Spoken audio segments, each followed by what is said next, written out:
We've seen our share of severe weather in recent weeks, and one of the ways communities warn residents of approaching storms is with those outdoor sirens. But those sirens aren't always activated for the same reason in each community. News 8's Eric Jacobson has been looking into this and spoke to local emergency management officials today. He joins us now with more.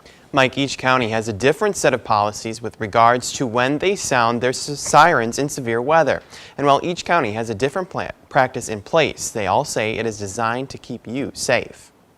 Inside Monroe County's Justice Center is where people are ready in case the weather takes a turn. There are 4 communities in Monroe County that have sirens, and we can set them all off right here in our dispatch center on a moment's notice. But knowing when that moment comes, timing is critical. Can be the difference between life and death. We try to set them off approximately 15 minutes before they come into the community that have been identified. That's why all counties, such as Monroe, will always set off their sirens for tornado warnings provided through the National Weather Service. But the county also uses their sirens beyond a tornado, depending on information from storm spotters and law enforcement. Usually, that's what we're looking at, 55 mile-an-hour winds or higher.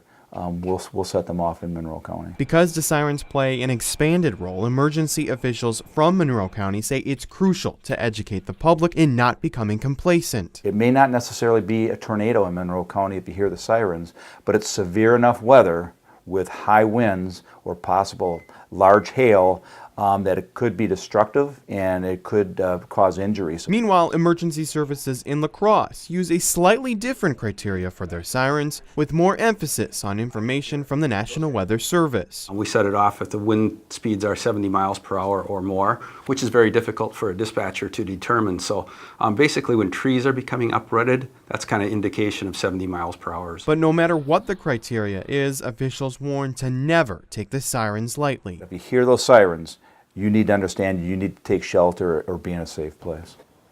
Now, due to frequent complaints in the last several days, officials at Monroe County are in the process of tweaking their policy with regards to when they will sound the sirens, making sure residents do not get complacent if they hear them during a weather event.